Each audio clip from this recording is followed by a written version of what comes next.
Nimble news, the truth unfolds. Uttar Pradesh के बाराबंकी जिले में प्रशासन की ओर से ढहाई गई जिस मस्जिद को जिला प्रशासन अवैध निर्माण बता रहा है, सुन्नी सेंट्रल वक्फ बोर्ड का कहना है कि उनके दस्तावेजों में वो तहसील वाली मस्जिद के तौर पर दर्ज है। मस्जिद के प्रबंधकों का दावा है कि मस्जिद 6 दशक से भी ज्यादा पुरानी है। उत्तर प्रदेश सुन्नी सेंट्रल वक्फ बोर्ड ने प्रशासन की इस कार्रवाई को अवैध बताया है और इसे हाईकोर्ट में चुनौती देने का फैसला किया है। बाराबंकी जिले के रामसनेही घाट में तहसील परिसर में मौजूद गरीब नवाज मस्जिद, जिसे तहसील वाली मस्जिद भी कहा जाता है, को जिला प्रशासन ने अवैध निर्माण बताते हुए सोमवार को रात में बुलडोजर से ढहा दिया था। रामसनेही घाट तहसील परिसर में एसडीएम आवास के सामने स्थित ये मस्जिद वक्फ बोर्ड की संपत्ति के तौर पर दर्ज है और मस्जिद के प्रबंधकों का कहना है कि इसे लेकर कभी कोई विवाद भी नहीं हुआ है। हालांकि बाराबंकी के जिलाधिकारी आदर्श सिंह कहते हैं कि संबंध में संबंधित लोगों को 15 मार्च को ही नोटिस दिया जा चुका था और प्रशासन इसे कब्जे में भी ले चुका था। तहसील रामसनेही घाट स्थित तहसील आवासीय परिसर में उप जिला मजिस्ट्रेट आवास के सामने निर्मित अवैध आवासीय परिसर के संदर्भ में पूर्व में संबंधित पक्षकारों को दिनांक 15 मार्च 2021 को नोटिस भेजकर स्वामित्व के संदर्भ में सुनवाई का अवसर दिया गया था। नोटिस तामील होते ही प्रश्नगत आवासीय परिसर में निवास कर रहे लोग परिसर छोड़कर फरार हो गए थे। तहसील आवासीय परिसर में स्थित प्रश्नगत निर्माण को सुरक्षा की दृष्टि से तहसील प्रशासन की टीम द्वारा दिनांक 18 मार्च 2021 को अपना कब्जा प्राप्त कर लिया गया था। माननीय उच्च न्यायालय इलाहाबाद खंडपीठ लखनऊ द्वारा रिट याचिका संख्या 7948 MB ऑफ 2021 में पारित आदेश के क्रम में पक्षकारों का प्रत्यावेदन दिनांक 2 अप्रैल 2021 को निस्तारित करने पर यह तथ्य सिद्ध हुआ कि प्रश्नगत आवासीय निर्माण अवैध है। इस आधार पर उप जिला मजिस्ट्रेट न्यायालय रामसनेही घाट पर न्यायिक प्रक्रिया के अंतर्गत वाद योजित किया गया। प्रश्नगत प्रकरण में न्यायिक प्रक्रिया के अंतर्गत पारित आदेश का मौके पर अनुपालन दिनांक 17 मई 2021 को करा दिया गया है। मार्च में दिए गए नोटिस के खिलाफ मस्जिद प्रबंधन कमेटी ने हाईकोर्ट में याचिका भी दायर की थी।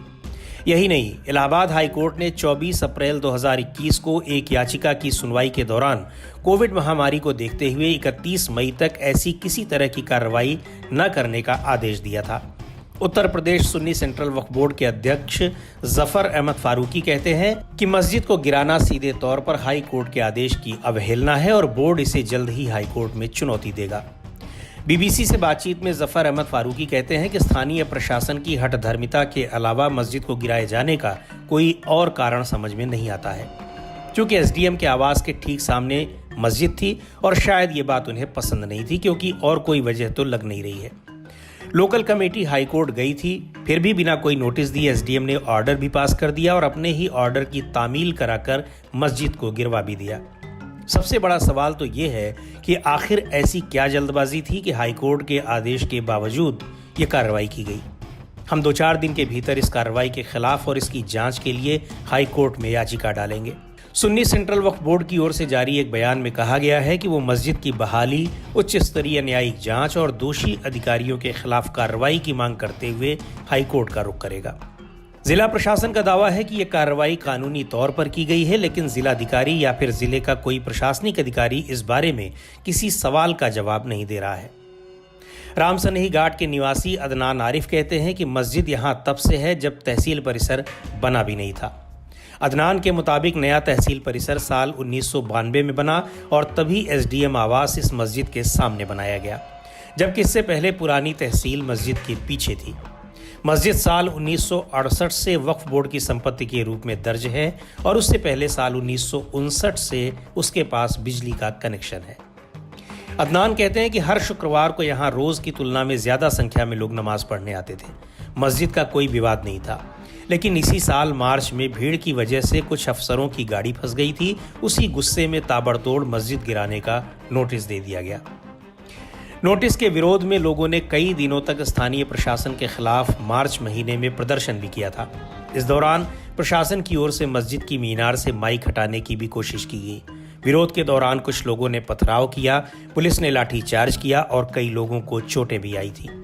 इस मामले में कई लोगों के खिलाफ मुकदमा दर्ज करके उन्हें जेल भी भेजा गया था। सुन्नी सेंट्रल वक्फ बोर्ड के अध्यक्ष जफर अहमद फारूकी कहते हैं कि स्थानीय प्रशासन ने साल 2016 के हाई कोर्ट के जिस आदेश का हवाला देते हुए मस्जिद को हटाने का नोटिस दिया था वो भी इस मस्जिद पर लागू नहीं होता है।